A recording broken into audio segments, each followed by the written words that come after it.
صفائی کا سامان لے کے تو نہیں چلے. تو اب وہاں جھاڑ پونچھ کے لیے اپنی قمیض اتارتے ہیں، اس سے وہ جھاڑ پونچھ کرتے ہیں.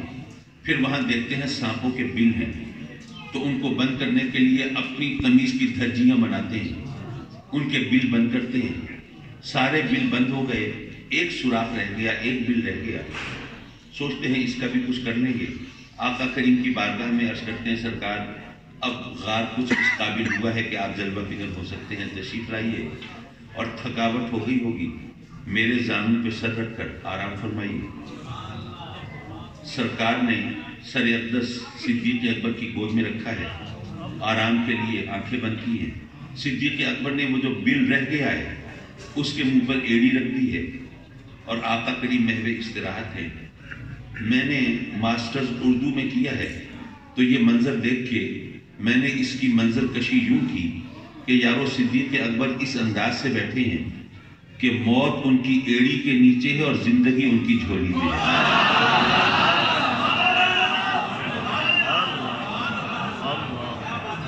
موت ان کی ایڑی کے نیچے ہے اور زندگی ان کی جھولی میں ہے. اب وہ سانپ جب آپ کی ایڑی پہ ڈستا ہے، حتی الامکان برداشت کرتے ہیں اس کی تکلیف کو، اس کے زہر کو، اس کی جلن کو، اس کی کڑن کو، لیکن اس اذیت سے اچھا کیوں برداشت کرتے ہیں کہ آقا کریم محو استراحت ہیں، نیند خراب نہ ہو جائے. آقا کریم کی جان بچانے کے لیے اپنی جان کو داؤ پہ نہیں لگایا، صرف نیند بچانے کے لیے جان کو داؤ پہ لگا دیا. یہ ذرا چھوٹی چھوٹی باتیں ہوتی ہیں، سمجھ میں آتی ہیں، اس سے پتہ چلتا ہے. آقا کریم کی محض نیند کو بچانے کے لیے صدیق اکبر نے سانپ کے زہر کو گوارا کیا، برداشت کیا. لیکن جب اس کی اذیت سے آنسو امٹ کی آنکھوں میں آئے اور وہ بہے تو آقا کریم کا چہرہ انور چونکہ آپ کی جھولی میں ہے، تو صدیق اکبر کے آنسو جب سرکار کے چہرے پہ ٹپکے تو پھر آپ نے آنکھ کھولی اور آنسو کا سبب پوچھا. اب کہانی تو آگے چلتی ہے، لیکن اس منظر کو بھی میں نے اپنے انداز سے محفوظ کیا. میں نے کہا کہ ہم کسی سے قریب ہوں، کسی سے دوستی ہو، کسی سے تعلق ہو، کسی سے یارانہ ہو، تو اس کو اپنے انداز سے ذکر کرتے ہیں. جی بچپن کا یار ہے، جی لنگوٹیا ہے، جی ہم نوالا ہم پیالہ ہے. اور بہت زیادہ قربت کی بات کریں تو ہم کہتے ہیں یک جان دو قالب ہیں. ٹھیک ہے نا، یہی انداز ہے کسی سے قریب ہونے کا. لیکن یارو ذرا سوچو، اس منظر کو ذرا اپنے سامنے پکچرائز کرو کہ اس سے زیادہ کوئی قریب کیسے ہو سکتا ہے کہ آنسو صدیق اکبر کے ہیں اور بہتے میرے آقا کریم کے رخسار پہ ہیں. اس سے زیادہ قربت اور کیا ہو سکتا ہے. میرے آقا کریم آنسوؤں کا سبب پوچھتے ہیں، صدیق اکبر سبب بتاتے ہیں، تو آقا کریم حضور علیہ السلام صدیق اکبر کی ایڑی پر اپنا لعاب دہن مبارک لگاتے ہیں اور وہ اذیت سے نجات پاتے ہیں اور وہ صحت یاب ہوتے ہیں. حضرات مکرم ادھر وہ کافر پیچھا کر رہے ہیں، تعاقب کر رہے ہیں. تعاقب کرتے کرتے غار ثور تک آن پہنچے ہیں. اب وہاں پر چھپنے کی کوئی اور جگہ نہیں ہے، ایک ہی غار ہے. اب کوئی لمحہ جاتا ہے، وہ کافر ذرا جھانک کے دیکھیں تو انہیں پتہ چل جائے گا آقا کریم تو وہاں جلوہ فکر نہیں. صدیق اکبر مضطرب ہیں، بے چین ہیں، پریشان ہیں.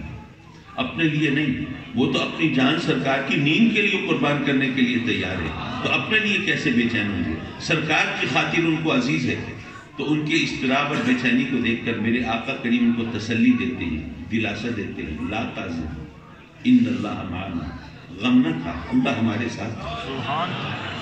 پھر اللہ نے اپنے ساتھ ہونے کا کس طرح ثبوت عطا فرمایا. وہ غار کے دہانے پر مکڑی کو حکم ہوا، اس نے جالا تن دیا اور غار کے دہانے کے باہر وہ کبوتری اپنے گھونسلے میں انڈوں پر بیٹھ گئی ہے انڈے سینے کے لیے. اب تعاقب کرتے ہوئے کفار پہنچتے ہیں، ذہین ہیں، عقل مند ہیں، سمجھدار ہیں. دیکھتے ہیں کہ غار تو ہے لیکن اس کے دہانے پر مکڑی کا جالا تنا ہے اور یہ گھونسلے میں کبوتری بیٹھی ہے آرام سے اپنے انڈوں پہ. اگر یہاں کوئی ہلچل ہوئی ہوتی، وہ لوگوں کا آنا جانا ہوا ہوتا، یہ پرندہ اڑ گیا ہوتا، یہ جال ٹوٹ گیا ہوتا. ہم یہاں پہ وقت ضائع نہ کریں. اگر یہاں پہ غار میں جائیں گے تو غار پتہ نہیں اندر کتنا بڑا ہو، یہاں وقت ضائع ہوتا رہے. وہ آگے نکل جائیں گے، یہ تو مکڑی کا جالا بتا رہا ہے یہاں پہ نہیں آئے، چلو چلو آگے چلو، ان کا پیچھا کرو. حضرات مکرم وہ وہاں سے گزر جاتے ہیں، آگے چلے جاتے ہیں. یہاں پہ میں نے یہ سوچا کہ اگر رب کائنات نے اپنے محبوب علیہ الصلوۃ والسلام کے حسن و جمال کو کسی کی نگاہ سے اوجھل رکھنا ہو تو اس کی آنکھوں کے سامنے مکڑی کا جالا پردہ بن جاتا ہے۔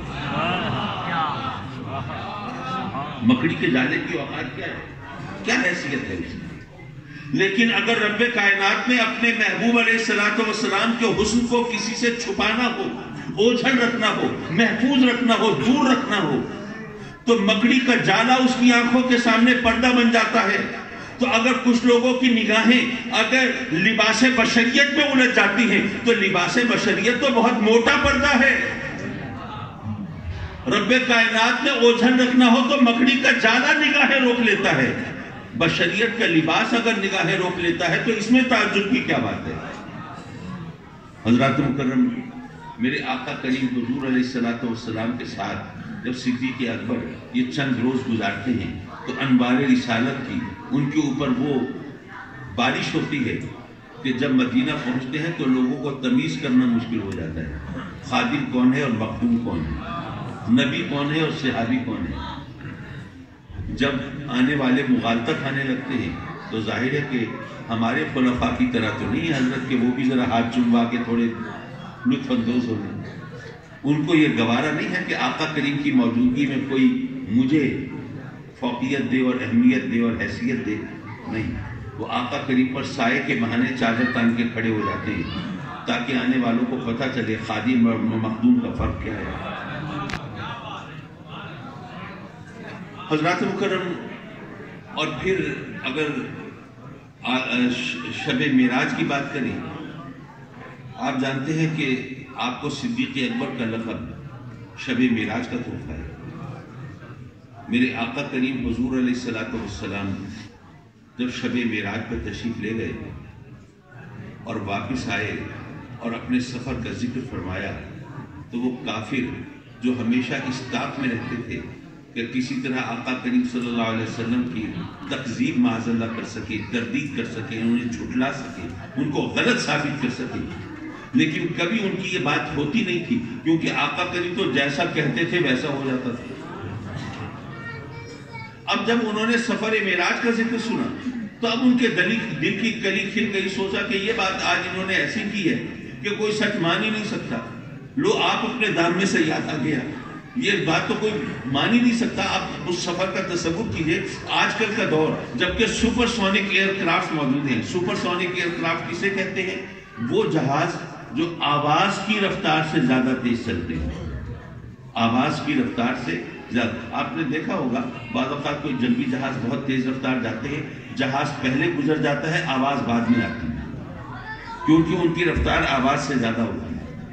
تو آج کے دور میں جب آواز کی رفتار سے زیادہ ہوائی جہاز تیز موجود ہوں، یہ سفر تو آج کل اس طرح ممکن نہیں ہے، اس طرح راتوں رات۔ اس وقت جبکہ گدھوں پر، بیلوں پر، اونٹوں پر، گھوڑوں پر، بیل گاڑیوں میں سفر ہوتا ہو، پیدل سفر ہوتا ہو، اس وقت یہ کسی کے حاشیے خیال میں نہیں آ سکتا تھا یہ سفر ہو سکتا ہے۔ بڑے خوش کے چلو جی آج ایسی بات انہوں نے کہی کہ کوئی سچ مان ہی نہیں سکتا، سب سے پہلے ابو بکر کو پکڑو نا، بڑی سائڈ لیتے ہیں اپنے نبی کی، بات بات پہ ان کی تائید اور حمایت کرتے ہیں، ہمیشہ ان کے شانہ بشانہ کھڑے ہوتے ہیں۔ اب کیسے کہیں گے کہ یہ بات سچ ہے؟ اب آپ کو ڈھونڈتے ہیں، تلاش کرتے ہیں، اس وقت آپ موجود نہیں ہیں، اب کافر گھات میں ہیں، طاق میں ہیں، انتظار میں ہیں، جیسے ہی آپ جلوہ فکر ہوتے ہیں گھیر لیتے ہیں۔ ابو بکر ذرا بولو، بتاؤ تو صحیح، اگر کوئی شخص کہے میں راتوں رات مسجد حرام سے چلا اور مسجد اقصیٰ پہنچا اور نہ جانے اور کہاں کہاں کی سیر کی اور راتوں رات واپس آ گئے، تو کیا خیال ہے یہ بات، یہ دعویٰ کرنے والا سچا ہوگا کہ جھوٹا ہوگا؟ اب سیدنا ابو بکر بھی غور فرماتے ہیں کہ آخر مجھ ہی سے کیوں پوچھ رہے ہیں، کسی اور سے پوچھ لے، کوئی چکر ہے صحیح۔ آپ فرماتے ہیں پہلے یہ بتاؤ یہ دعویٰ کیا کس نے، یہ بات کہی کس نے؟ جب وہ کافر دیکھتے ہیں کہ بتائے بغیر بات بنے گی نہیں، دال گلے گی نہیں، تو مجبور ہو کر کہتے ہیں کہ دیکھو جس کے نام کا کلمہ پڑھتے ہو، جس کی صداقت کا دعویٰ کرتے ہو، جس کی غلامی پر خوش ہوتے ہو، یہ اس ہستی نے کہا ہے، اب تم خود بتاؤ بکر یہ بھلا ممکن ہے، ہو سکتا ہے؟ سیدنا ابوبکر نے کیا جواب دیا؟ یہ نہیں فرمایا کہ میاں تم تو کافر ہو، کوئی سیکھا رامی تو ہو نہیں، تمہارا کیا اعتبار، پتہ نہیں صحیح کہتے ہو غلط کہتے ہو، میں جاؤں آقا کریم کی بارگاہ میں ذرا زبان رسالت سے سن لوں، تصدیق کر لوں، پھر جواب دوں گا، یہ نہیں کہا۔ بلکہ فوراً کہا کہ جب میرے آقا کریم کا